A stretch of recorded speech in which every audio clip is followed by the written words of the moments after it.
I mean, who would want to miss an hour-long discussion of pornography, really? I couldn't imagine. Yeah, normally we have 7 or 8 that attend in person, so the numbers are down, Jimbo. You didn't bring them in. I'm having trouble getting my video to go for some reason. I'm not sure why, but No, keeps popping up saying cannot start video, failed to start the video camera. So I'm not sure what to do about that. Never had that happen. We can just imagine what you look like, Mike. Or if you have an avatar. Yeah. I don't have one of those. I'm not an avatar person yet. If ever. I don't know if I'll ever be.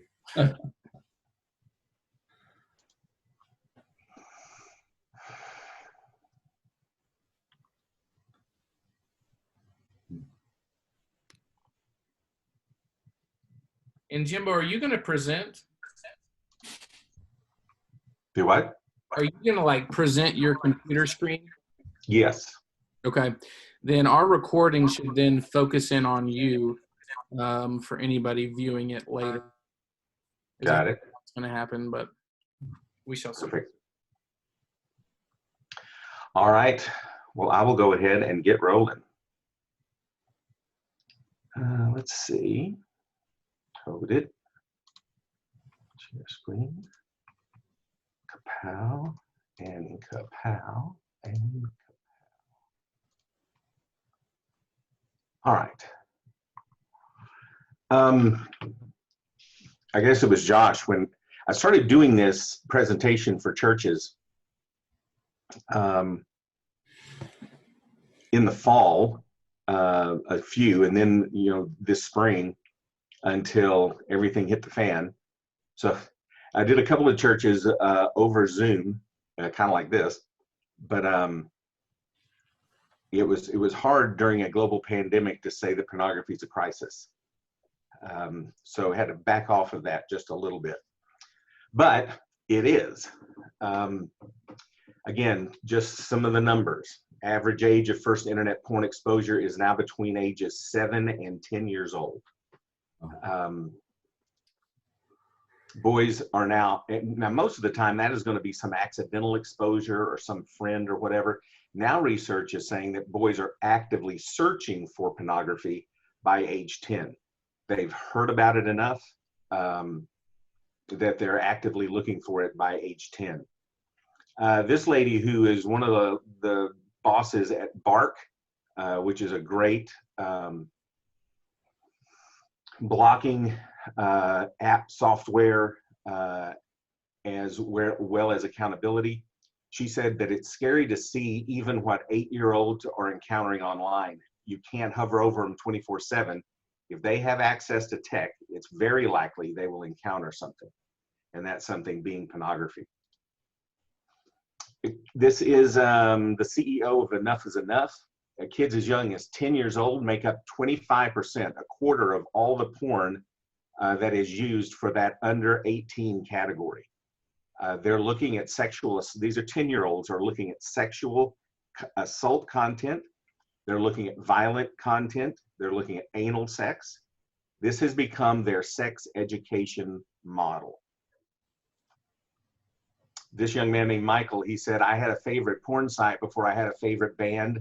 I had a fetish before I had a real crush. I let porn get into my head and it turned off my heart. Whew. I don't know if Michael knows, but that is an amazing quote. In 2018, the largest survey that was done determined 82% of young men, that's under 30, so teenage and 20-year-olds, 82% viewed porn weekly.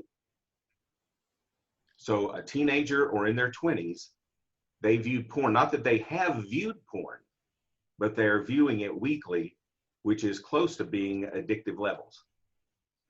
One teen study confirmed that porn is so acceptable and normalized for young people that some teens view it as inevitable.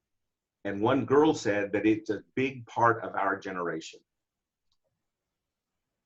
According to a major UK study, 75% of parents said that their kids had never viewed porn. but over 50% of those kids said they had. So again, pornography tends to be like, it's almost like a don't ask, don't tell with parents. You know, they don't want to necessarily get into, you know, being detectives, and it's an uncomfortable topic. And chances are dad's looking at it too, so he's certainly not going to push things. So it's sort of out of sight, out of mind, and man, are our kids suffering because of it. This one researcher said, we started our research seeking men in their 20s who had never consumed pornography. We couldn't find any. They had to back up and do their research different. They couldn't find a 20-year-old that hadn't looked at porn. So it's not a question of if your child accesses porn, but when. This idea that not my child, you always told parents of high schoolers, no, your child is not the designated driver. If they're going to these parties and they're not there to witness, if they're going to these parties, there's a reason they're going to these parties. And it's because they want to be at those parties. And sometimes for us to be honest about where our kids are and what they're struggling with is very difficult. We just want to assume that our child is the child, you know, that says their prayers every night, which they are. You know, they're just sinners and they're caught in an extraordinarily difficult time. But parents of early elementary school, we need to settle upon the fact that your child will be exposed to pornography. And we just have to prepare them for that inevitability. This was the headline of an op-ed in the Dallas Morning News last fall. And this mother said, when sixth graders can access rape porn on their smartphones, school itself becomes toxic. And this mom's daughter, 12-year-old daughter, was at her school. And these boys came up to her and showed her on their smartphones rape porn. And they said, look how much this lady's enjoying this. We're going to do these things to you. So here was a mom or family, whatever, that apparently did things right. This kid had no idea what anything was. So it's coming after them. It's seeking out them at younger and younger ages. In 2019, a study showed that the main reason young girls viewed pornography was to learn what to do during sexual encounters so that they can meet the pornographic expectations of boys. These young girls were also afraid that boys think that rough sex is normal because of pornography. While in middle school, only 27% of girls said that they had been sexually harassed. That number jumps to over 60% in high school. This lady is, and I want to make sure you can hear it, she's a sexual assault nurse, and probably one of the more disturbing things, you know, that we'll talk about today.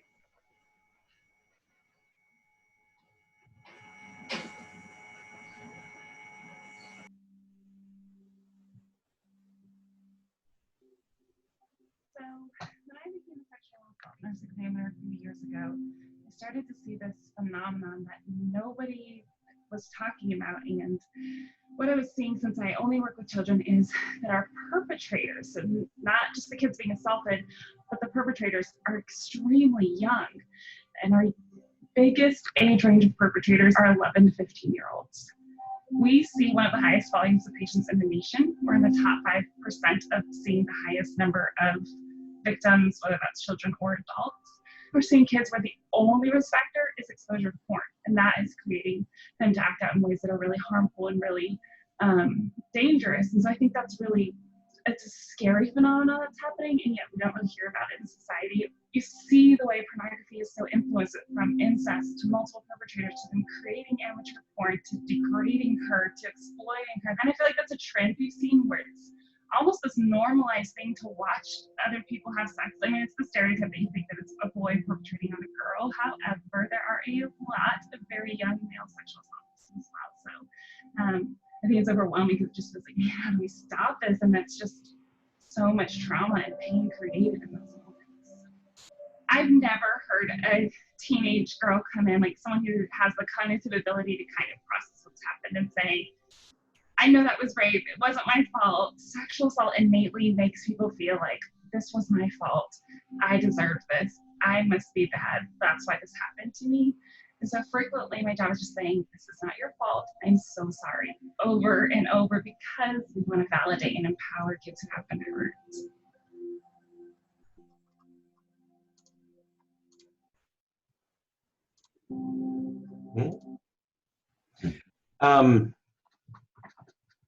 Yeah, the largest age demographic of perpetrators is 11 to 15.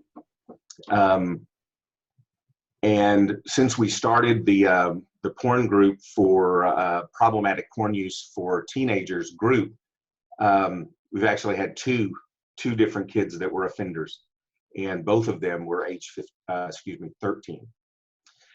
So in 2019, again, just to get a grasp, 65,000 years worth of porn videos were viewed just in 2019 alone.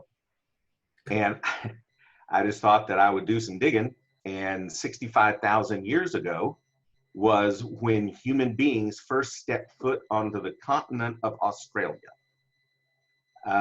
It's from that point to now, that many porn videos, that many hours of porn videos were viewed in just 1 year and on just one website. It is really difficult to grasp that and how much of that material is out there, how much of it was being consumed by society. Of course, that website is Pornhub, and this was on Pornhub's Instagram feed last fall. 10 seconds after my parents leave home, and there's Baby Yoda that was, so popular, and then in his eyes is the Pornhub logo. So 10 seconds after my parents, i.e. a child, 10 seconds after my parents leave, he's watching Pornhub. So if we ever think to ourselves that these guys are not actively, purposefully targeting children, we would be really, really naive. And if that is not disturbing enough, down here, it got almost 250,000 likes in just one day. Wow. The thing is we don't know. Throughout history, science has sort of had to catch up. In the 1800s, they put cocaine in toothache drops. And it worked, by the way. Took care of that toothache pain like nobody's business. Again, we just didn't know. And in the 1930s, more doctors smoked Camels than any other cigarette. We just didn't know. According to repeated nationwide survey, we just didn't know. But now we know. Now we know, hey, maybe cocaine isn't the best ingredient for toothache powders. And maybe smoking is not a good thing, because science has caught up and shown how those things are very destructive. So it's the exact same thing with pornography. For the longest time, we just didn't know. But the science is in. The research is irrefutable about the devastatingly harmful effects of pornography, especially on younger minds, on all minds, but on younger ones to be sure. Numerous studies confirm that porn stimulates the exact same areas of the brain as addictive drugs. This is numerous studies. This is no longer up for debate. Making the brain release the exact same chemicals, as in dopamine. And just like drugs, porn can rewire neural pathways in the brain that cause a craving, wanting more of the dopamine, leading users back for more and more extreme hits in order to get high. This is not debatable. that pornography has the exact same impact on the brain as cocaine or meth or cigarettes or alcohol. This is no longer a debated point. And the issue we're talking about is neuroplasticity, how the brain physically changes over time. The words are consistent, frequent, duration. If our brain is exposed to material or an environment, say an abusive upbringing, if we're exposed to pornography consistently, frequently, over a long duration, then our physical neural pathways change. It's sometimes hard to believe, but that our brains physically change. We don't just, oh, have a different idea, or, oh, look at something sort of differently. It's structurally different. You can look at the brain of someone who is not addicted and look at the MRI of an addicted person, and you can see the structural differences. Again, it's like you don't learn Mandarin Chinese by reading a pamphlet one afternoon. It takes exposing yourself to that material consistently, frequently, over a long duration. And you'll see people who speak multiple languages, that part of the brain that deals with language is larger and more robust and more blood flow through it than other parts of the brain. You see this in mathematicians. You see this in performers. The part of the brain that handle that grow more, have more interconnection, has freer blood flow than other parts of the brain. And it's the same with pornography.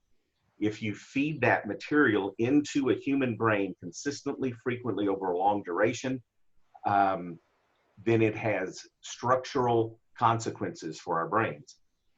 If we can look at our brainstem as like the engine of the brain, and then the limbic system or the reward center is the accelerator. You know, the limbic system or the reward center is what, you know, people will say our primitive brain. You know, that's where our sex drive resides. That's where, you know, a craving for food and fatty foods, that's where that resides, because it's this primitive, I've got to survive. I've got to pass my genes on to the next generation. I've got to store fat because there may be a time out on the Serengeti that I'm going to need extra fat. So that's what our reward center does.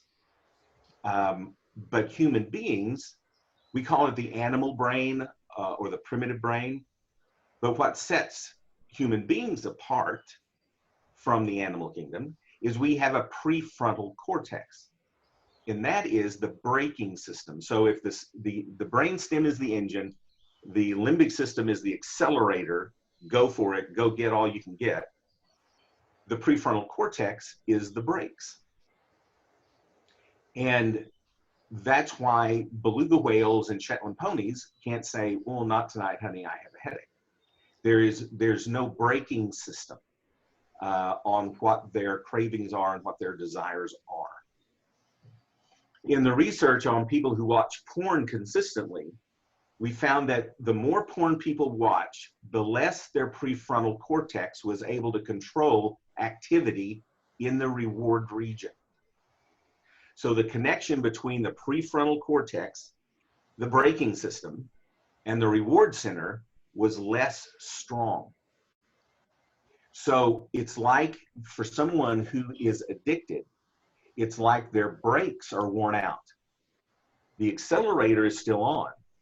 They just have a much diminished capacity to stop it. And that's what structurally you see happening. I wish I had the video. I've got to find it at some point.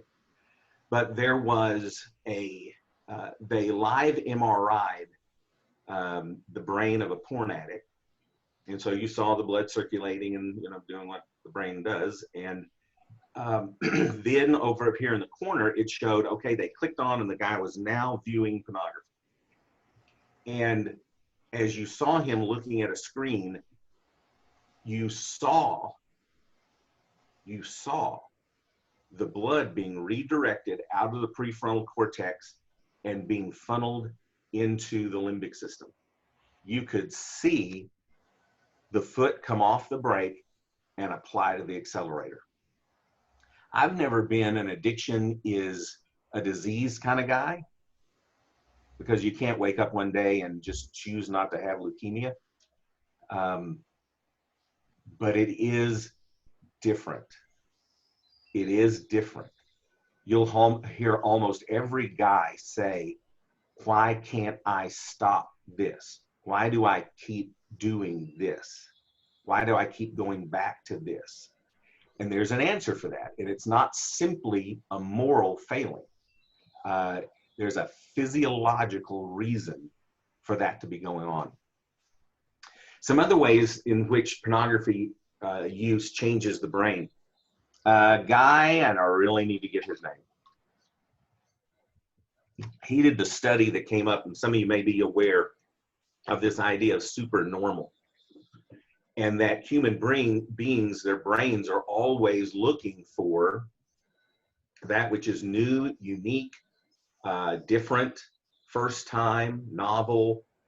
And so he did an experiment with butterflies where he took the female butterflies and he made cardboard replicas, and he made the replicas just slightly larger than a normal female butterfly. And he made the color pattern just slightly more vibrant than a normal female butterfly. And then hung the cardboard in the cage and then released all the male and female butterflies into the cage. And all the males immediately tried to mate with the cardboard butterflies, with the actual females fluttering right there.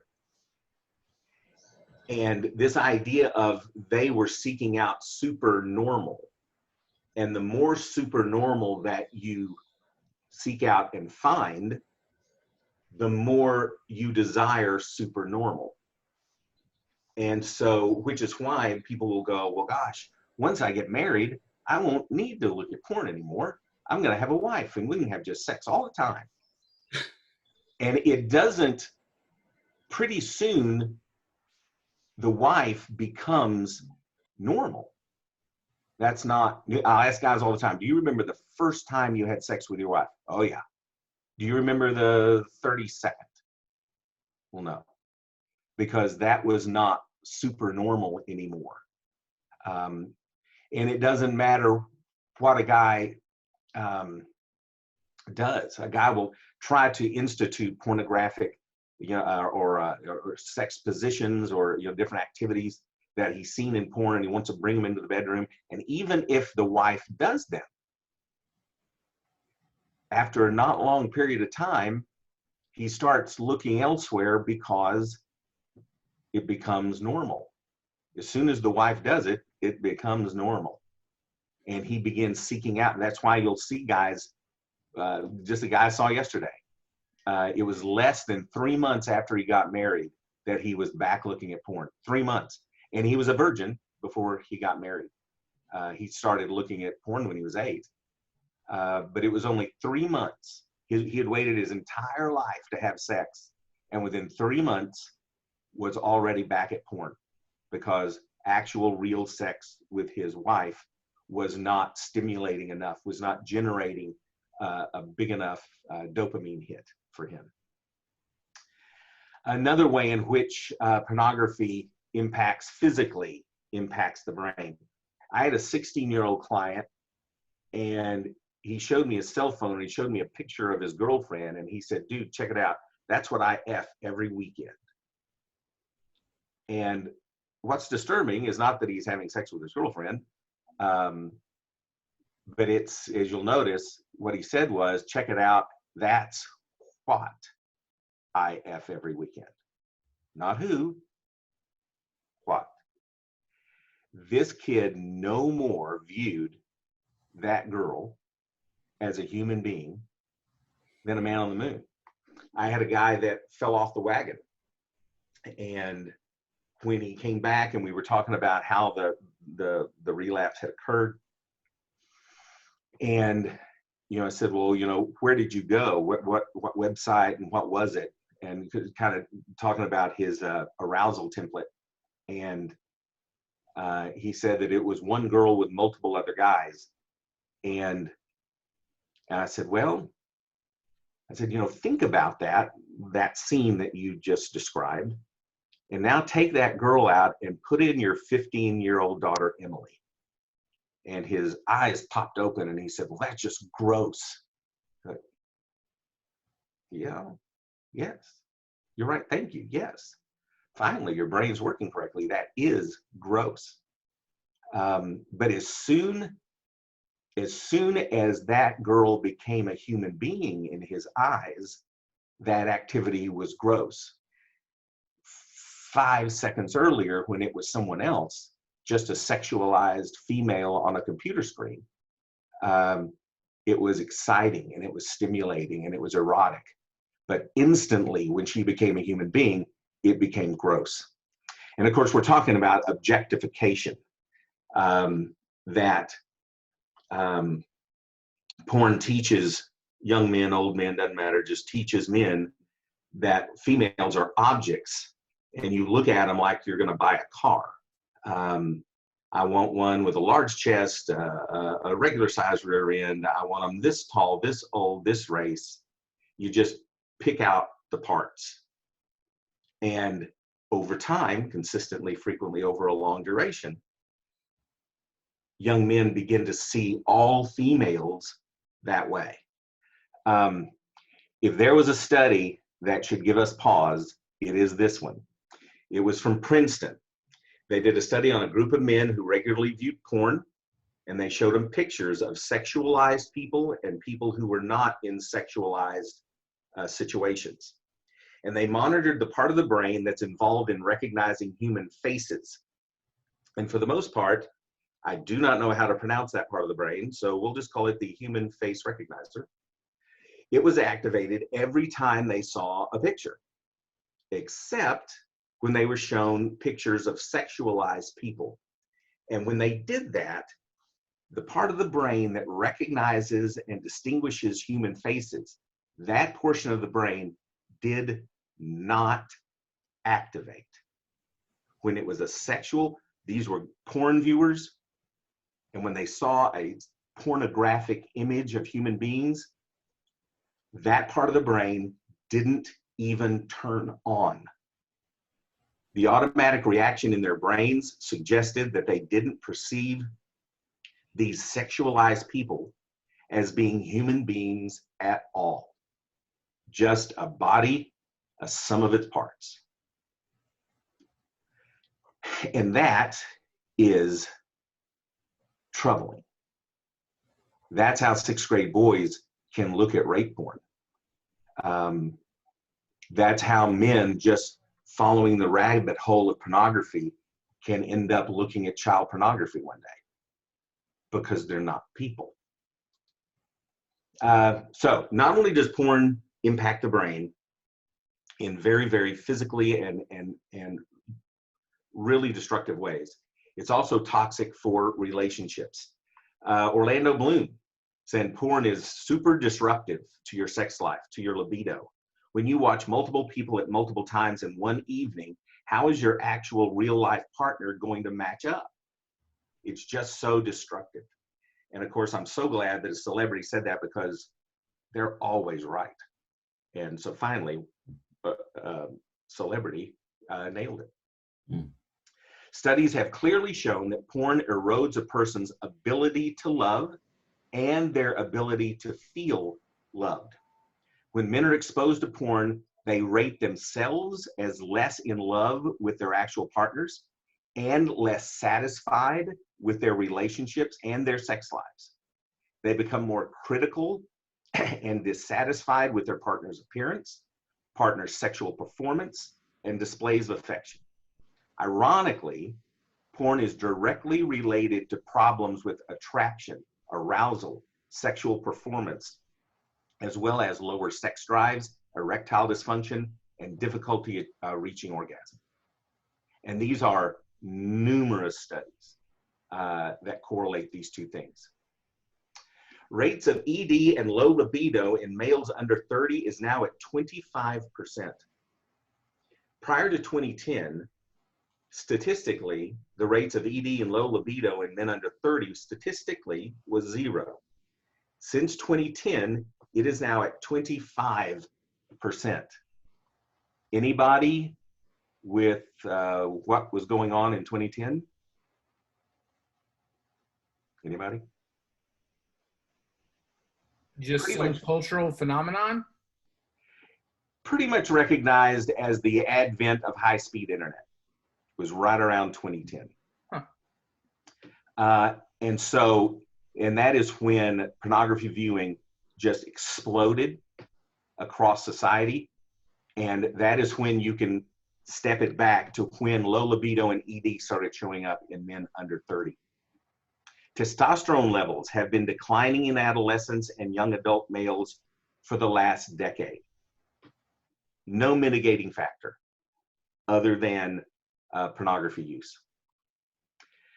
Now then, here's some good news. Teens are having less sex. Can I get an amen? Amen. You would think that's good news, but it's not. Kids are more sexual today than they have ever been, just not with other human beings. They are looking and masturbating at porn. They are video chatting and masturbating with other people. Teen girls have private rooms on Snapchat where they make hundreds and thousands of dollars by performing self-pleasure acts for people who pay. And this is Snapchat that everyone has. So she may be a virgin, but she's not non-sexual. And non-sexual in, wow, I never thought as a youth minister I'd hear myself saying this, in a less destructive way than even having actual sex with an actual human being. In 2019, the UK study found 1 in 3 teens found that real sex was disappointing after watching porn consistently. And we mentioned it before. Why is that? Because it's super normal. It's super normal. The sex acts are super normal.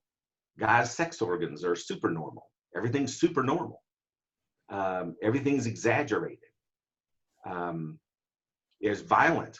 I don't know what it is, but I want to say it's over 85% of all porn scenes have some form of violence directed toward the woman, be it rough handling or slapping or whatever. If that's what you have watched since you were 8 consistently, frequently over a long duration, just sexual intercourse is a little bland. Current research shows that for Gen Z, which is anyone under 22, so basically junior high, high school, college, rough sex, which is pulling hair, biting, slapping, choking, other aggressive behavior, was the second most popular porn category that Gen Z searched. Porn teaches that rape or hurting your partner is not only fun and pleasurable, it is normal. Among the most searched terms on Pornhub in 2019 was mom, sister, and incest. Super normal.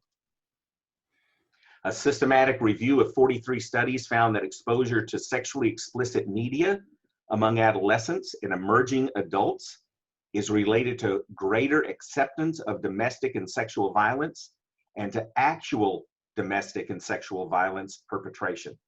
43 studies. 43. Not one. 43 studies confirmed. The more you're exposed to pornography, and when we say domestic and sexual violence, is because porn videos, almost again, all of them include domestic and sexual violence. There's a direct correlation between viewing it and becoming a perpetrator. 2016, a meta-analysis of 135 different studies found that porn use was directly associated with greater body dissatisfaction of self and partner. There's an entire thing for guys that didn't even exist 7 or 8 years ago. It's called penile dysphoria. My penis is too small. There's something wrong with it. I can't bring pleasure to a woman because my penis is so small. We've now coined a diagnostic term, penile dysphoria. Support of sexist beliefs, tolerance of sexual violence against women, diminished view of women's competence, morality, and humanity. New study, and I think this is 2020, on 10th grade boys finds that violent pornography exposure was associated with perpetrating non-contact sexual aggression in the last 6 months. Again, consistent, frequent duration. They're being taught sexual violence just like they were learning Mandarin Chinese. Porn and child sex trafficking are one and the same thing, and we don't even have time to talk about this entire aspect of the problem. So the idea that these young men, 82%, over 8 in 10 teenagers and 20-somethings, the idea that you can just turn off porn watching anytime you want is not consistent with research. So those 20-year-olds are not going to stop when they turn 30. They're not going to stop when they get married. They're not going to stop if they go on staff with a church. It may be delayed somewhat, but the neural rewiring is simply there, and it doesn't go away. Because those boys, you can't look at it as boys will be boys, because those boys will become men. And those men then put all of this education into practice. And so I'm mostly dealing with churches, and I say that because you can't turn it off, because over half the men in this room, in this church, are looking at pornography regularly. And that is when there's normally a flood of people going to the bathroom, is when I bring that up. But it's true. In 2 recent studies, it was shown that the more religious a man is, the more vulnerable they are to porn addiction. You say about sex addiction that shame is the driving force behind sexual addiction. You feel great shame. Again, let's go back to most men were going to be abused when they were children, that lead to sex addiction. Well, or your early exposure to pornography, whatever. Whenever that happens, their life bifurcates. So they have a public person, and they have a very private, shameful person. And the voice inside this shameful person is saying, no one can ever know. No one can ever know. What I'm doing is so wrong. Now, atheists, they'll say that, but quarter of the shame that a Christian would. And if you're on staff of a church, you're a pastor, crank that shame up about 1,000%. And if shame is the driving force behind sexual addiction, and shame is higher the deeper you are in your faith for your actions, that's why we see this as being such an epidemic in our churches, because Christian men are almost fed to the porn industry on a platter. So shame is I did something wrong. Shame is I am something wrong. And if that man does not admit how egregious his behavior was, if he doesn't admit how horrible his actions have been, how deceitful, how hypocritical, if he doesn't admit to himself and to God what a miserable, rotten human being that he is, then he's minimizing what he's done. That's why he's called the father of lies and the deceiver with a capital D. That same voice that's telling that guy, "Ooh, boy, you will really enjoy this. Remember last time this, euphoric recall. Man, we want to do that again. That same voice, as soon as they commit the act, immediately, you horrible, miserable, pathetic, weak. The same voice. And that shame just drives them deeper into toxic isolation. They can't open up to anybody. They can't share this with anybody, because if they do, it's over. Everyone thinks I'm this great Christian. They all think I got this great family. They think I've got this great marriage. If anyone knew, it's over. And that toxic shame leads them into toxic isolation. And the more isolated they are, the more self-loathing consumes them. And in order to feel just a little bit better, just to get a little pop of dopamine, they got to use again. And then just here we go into this sort of addictive spiral. And shaming them is only going to make the problem worse. And in many churches, in many homes, shaming bad behavior is really the only club we've got in our bag. Aren't you ashamed of yourself? And you call yourself a deacon in this church. And what does that do for the guy? How do you think those comments make him feel? Worthless. Yeah, worthless. Shame. And then here we go. So not only is shaming them not going to help solve the problem, it actually makes the problem worse. And it's really hard to get people who are not addicted and who don't understand the neuroplasticity of it all. It's very difficult for them to get off of the wagging the finger, you're a horrible human being, because they've done some heinous things, especially if it jumps the shark from pornography and gets on into other, sexual activity outside the marriage. It is horrible. It is horrible. However, if we can beat them with hoses, or we can get them to stop. And in order for them to stop, shame's got to be removed by how we handle this. And if you look within the church, it's like we've got to do it a different way. I love this. Jonah Mix, who's an author, he said, "I'm not interested in a world where men really want to watch porn but resist because they've been shamed. I'm interested in a world where men are raised from birth with such an unshakable understanding of women as living human beings that they are incapable of being aroused by their exploitation." I mean, seriously. That is just crazy. By the way, is my screen still sharing? Yes. Okay, good. Oops. So, it's been said that the greatest lie that Satan ever told was that he doesn't exist. The second greatest lie ever told is that, people aren't looking at porn. This isn't a problem. So what do we do about this? Well, first, we've got to start talking about it. We have to start talking about it.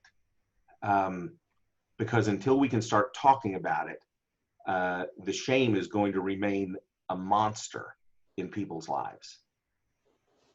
This lady who's the ex-spouse of a porn addict said, I imagine the reason why 60% of people in church watch porn is because to this day, porn is still a taboo topic.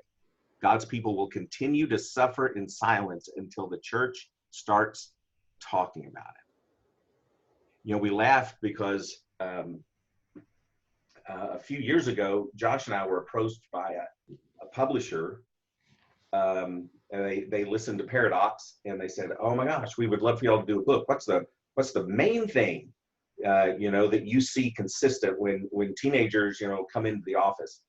And it was just porn. Didn't even have to think about it. Porn's the biggest problem. And I believe the woman actually laughed out loud. She said, nobody is going to walk into a Christian bookstore, a book on pornography, or leave with it in their hands. It's just never going to happen.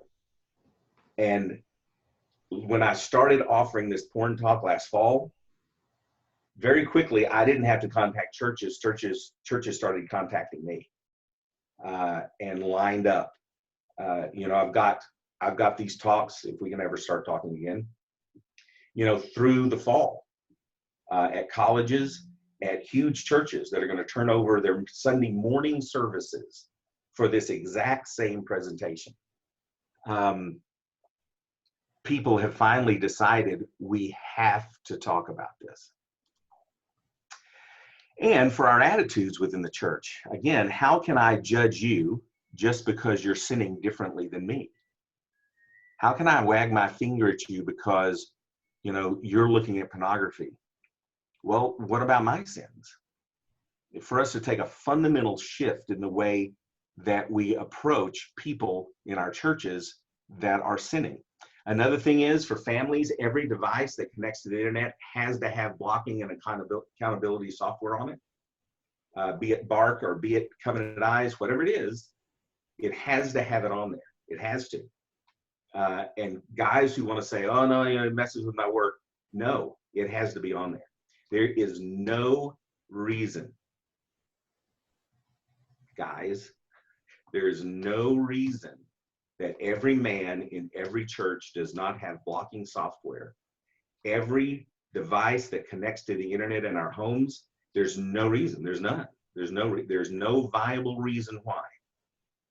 Everything does not have this software on it. We've got to make some radical decisions to do things differently. And one of them is providing this type of program. Follow everything you can find on the group Fight the New Drug, their Facebook, their Twitter. A ton of the research that you saw in this was provided by Fight the New Drug. If you want to stay up to date on the latest as far as stats when it comes to pornography in this society, Fight the New Drug. And this is a no-brainer for everybody. Fight the New Drug put out Brain Heart World, and it's each one of them are a 30-minute documentary video on how porn impacts the brain, how it impacts relationships, and how it impacts the world. If you want to sit down with your kids or whatever and look at these, they're amazing. And you go to brainheartworld.org, and I think you get a 7-day period by which you can view them free. But if you're ever speaking and want to use any of it, we purchased it, whatever the rights to that was, and you can use it in that regard. Also, there's an online organization called Fortify that it's almost like a workout app on your phone, but it's for the reduction of and then eliminating the use of pornography for those that are not going to go public with their problem. Then normally I get a chance to tell everyone what the Timothy Center is doing from the problematic porn use group for teens, individuals and couples, group counseling for men and partners, and an intensive outpatient for men. I can guarantee you most people in town don't know these services are being rendered by a faith-based organization that takes insurance on top of that. All right. What questions do you guys have? I was thinking of, several years ago, it was in the 80s when they had the Commission on Porn, and James Dobson was involved in that under Reagan, I think it was. Mhm. And it's interesting to me, though, even with that, and a lot of research came out during that time, but it seems like it's gotten worse than better, in our nation. Mm-hmm. I think that would have maybe woken some people up, and I think maybe it did for a while, but it's just seemed like it's gone back the other way again. Well, again, we're back to guys will say all the time that my porn addiction increased as the speed of the internet increased. Right. And that was prior to the internet. So Yeah. When you look at,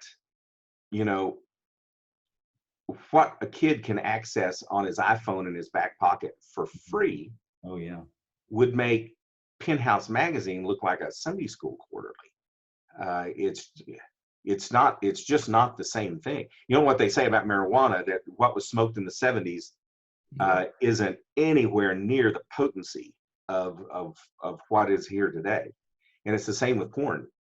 I mean, that was child's play in the 70s and 80s compared to what is available now in full motion, and every perversion known to man in your back pocket that you could access 24/7 for free.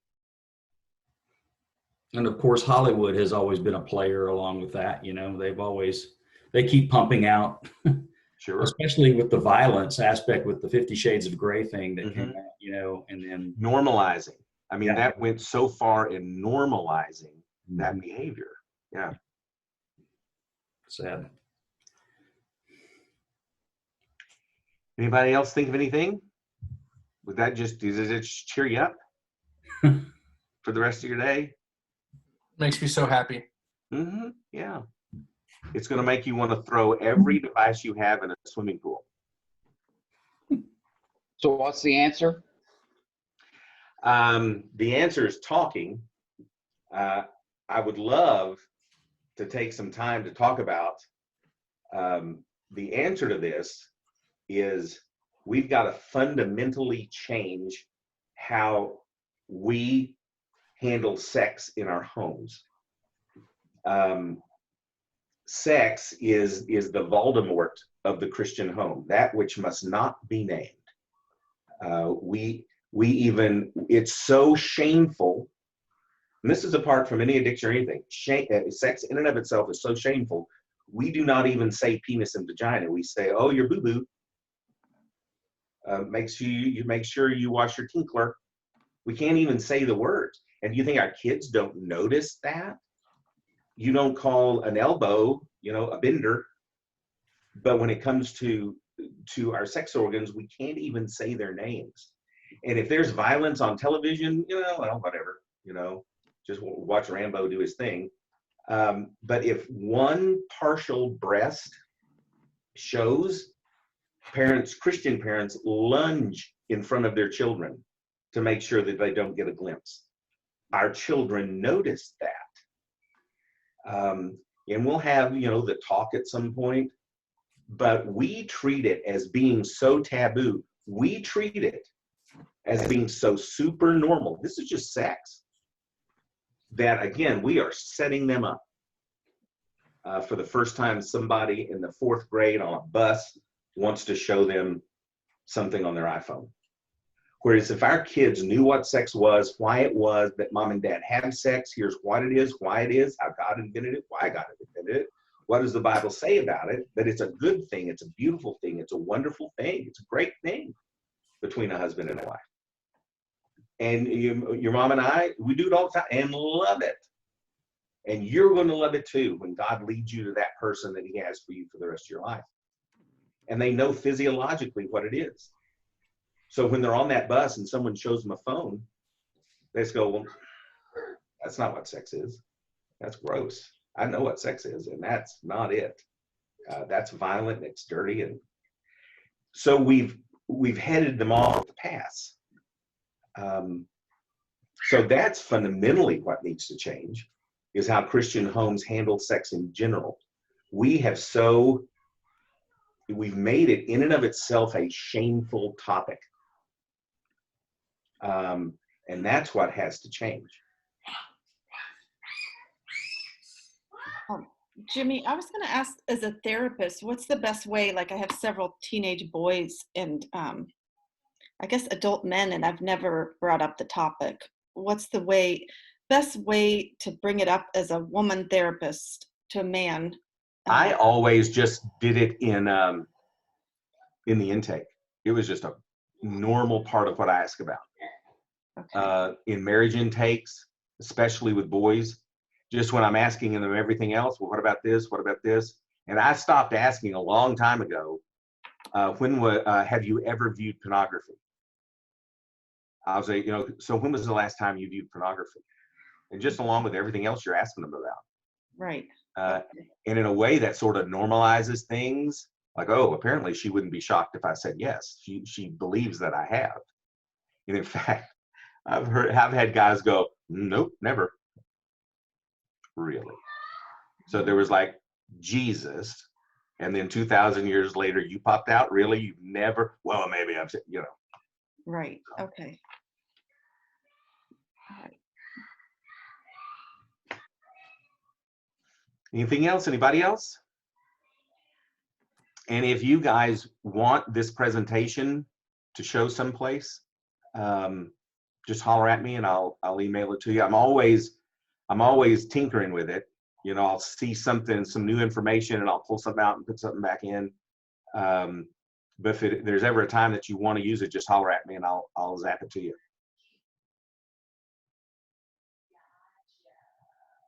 All right, Joshua, Michael, are we out of here? Yep. Thank you, guys. Thank you. Thank you. Thanks, Jimmy.